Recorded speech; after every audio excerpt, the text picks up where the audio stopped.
Hey guys, welcome to study IQ। Now hydroxychloroquine के world wide export के बाद India एक मेजर कंट्रीब्यूशन करेगा इन द फाइट अगेंस्ट कोविड-19। जो कोरोना वायरस की वैक्सीन तैयार हो रही है उसमें इंडिया का क्रिटिकल रोल रहने वाला है। डिस्कस करेंगे इंडिया का रोल क्या होगा और ओवरऑल कोरोना वायरस की वैक्सीन का जो स्टेटस है अभी क्या है। काफ़ी कुछ यहाँ पे आपको जानने को मिलेगा। So a lot to know, a lot to discuss as always, but before we begin, Telegram app पर जाओ, यहाँ पे सर्च करो Dhawan sir, join this Telegram channel for the latest notification of every video I upload. इस सब के अलावा हमारी ऑफिशियल ऐप आ चुकी है। Go to Google Play Store, ये ऐप डाउनलोड करिए। यहाँ पे आप हमारा यूपीएससी कोर्स परचेज कर सकते हैं at a very attractive price. Prelims mains दोनों की तैयारी घर बैठे या कहीं भी स्टडी IQ कोर्स के साथ। नाउ ये वीडियो मैं रिकॉर्ड कर रहा हूँ 27 अप्रैल को, आज से 10 दिन पहले। यूएस के जो सेक्रेटरी ऑफ स्टेट है माइक पॉम्पियो, इन्होंने ये स्टेटमेंट दी थी कि इंडिया और यूएस मिलके काम कर रहे हैं कोविड-19 वैक्सीन को डेवलप करने में। ये बाय द वे आर्टिकल है टाइम्स ऑफ इंडिया का। अब यहाँ पर हेडलाइन पढ़ के लगता है कि इंडिया यूएस की जो गवर्नमेंट्स हैं वो मिलके कोई जॉइंट कोलैबोरेशन कर रही है। नहीं, ऐसा कुछ नहीं है। यहाँ पे मिलकर जो काम कर रही हैं वो इंडिया यूएस की प्राइवेट कंपनीज हैं। आज के समय इंडिया में कोरोना वायरस की वैक्सीन को डेवलप करने में एक बहुत ही बड़ी कोलैबोरेशन काम कर रही है between the serum Institute of India and Codagenix.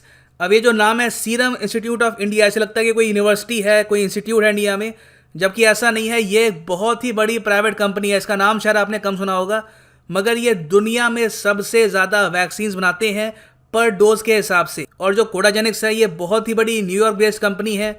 ये रिसर्च करते हैं ऑन वायरसेस और वेरियस और इन्फेक्शंस। अगर हम सीरम इंस्टीट्यूट ऑफ इंडिया की बात करें तो इनके जो हेडक्वार्टर्स हैं ये पुणे में है, मगर इनकी जो प्रोडक्शन फैसिलिटी है ये चेक रिपब्लिक, द नेदरलैंड्स, यूरोप की various countries all around the world है। और ऑलरेडी ये वेरियस बीमारियों के लिए वैक्सीन्स बना चुके हैं, जैसे कि पोलियो, उसके अलावा हेपेटाइटिस, मीजल्स, और दुनिया भर में ये एक्सपोर्ट करते हैं अपनी vaccines.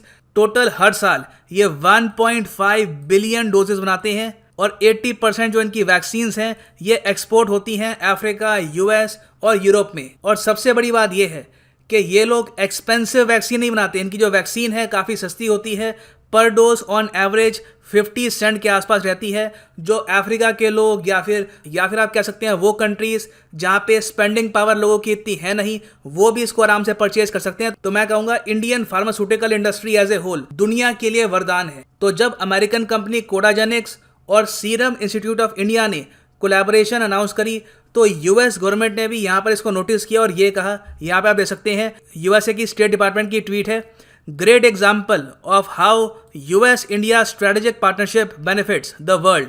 New York biotech company Codagenix and Serum Institute of India are collaborating to rapidly codevelop कोविड-19 वैक्सीन। नाउ ये बात मैं यहाँ पे क्लियर कर दूं कि जो वैक्सीन है ये इलाज नहीं है। अगर किसी व्यक्ति को कोविड-19 हो गया, उसको बीमारी हो गई है, तो वहाँ पर ये वैक्सीन कुछ नहीं कर पाएगी। ये वैक्सीन उन लोगों के लिए है जिनको अभी कोविड-19 नहीं हुआ। अब आज के समय 50% of the world's population lockdown में है।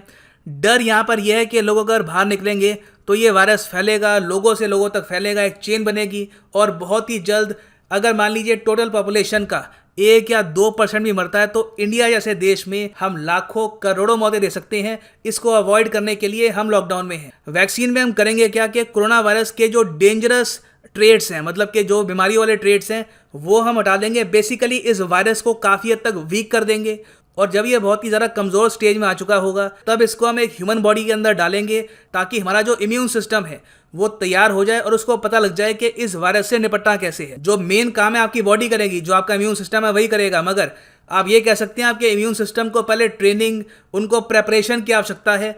तो जो ट्रेनिंग चाहिए होती है वायरस से लड़ने के लिए वो वैक्सीन प्रोवाइड कर देगी ताकि कल को अगर एक्चुअल वायरस बॉडी में आता है तो इम्यून सिस्टम उससे आराम से लड़ पाए। अब क्वेश्चन ये आता है कि जो ये वैक्सीन बना रहे हैं दोनों, क्या ये 100% सक्सेसफुल होगी? क्या अगर एक व्यक्ति है उसने ये वैक्सीन अपनी बॉडी में इंजेक्ट कर ली, कुछ टाइम वेट करके वो बाहर निकलता है तो वो 100% सेफ है फ्रॉम कोरोना वायरस? देखिए, प्रॉब्लम ये है कि जो ये नोवेल कोरोना वायरस है ये इतना कॉम्प्लेक्स और इतना कॉम्प्लिकेटेड है कि यहाँ पर भी दोनों कंपनीज कह रही हैं कि जब ये वैक्सीन हम तैयार करेंगे ये 100% इफेक्टिव होगी, इसकी कोई गारंटी नहीं है। मोस्ट प्रॉब्ली ये 80 to 70% के आसपास इफेक्टिव हो सकती है depending on the human being. तो अभी जो लेटेस्ट स्टेटमेंट आई है इनकी सीरम इंस्टीट्यूट ऑफ इंडिया की, ये कह रहे हैं कि ये सितंबर अक्टूबर एंड तक ये वैक्सीन शॉट्स तैयार कर लेंगे और इसकी कॉस्ट होगी अराउंड 1000 रुपीज़ पर डोज, जो मेरे हिसाब से अफोर्डेबल है क्योंकि वैक्सीन यूजुअली काफ़ी महंगी होती है, मगर सिंस ऐसे टाइम में एक वैक्सीन बन रही है इंडिया में तो 1000 रुपये पर डोज कुछ हद तक सस्ता होगा। ये मैं आपको बता दूं, यूएस में ये इससे कई गुना ज़रा महंगी बिकेगी। यूएस में इसका दाम इससे 10 से लेकर 15 गुना ज़रा होने वाला है। बट ऑफ कोर्स इंडिया में आबादी इतनी बड़ी है कि कहीं ना कहीं गवर्नमेंट को स्टेप इन करना होगा और ये जो वैक्सीन है ये सब्सिडाइज रेट पर लोगों तक पहुंचानी होगी, नहीं तो लोग 1000 रुपये पर डोज के लिए खर्चने नहीं वाले। और यहाँ पर मैं एक और चीज़ ऐड करना चाहता हूँ कि सीरम इंस्टीट्यूट ऑफ इंडिया सिर्फ कोडाजेनिक्स के साथ काम नहीं कर रहा, साथ ही साथ ये वेरियस और यूनिवर्सिटीज़, ऑक्सफोर्ड से वेरियस यूनिवर्सिटीज़ और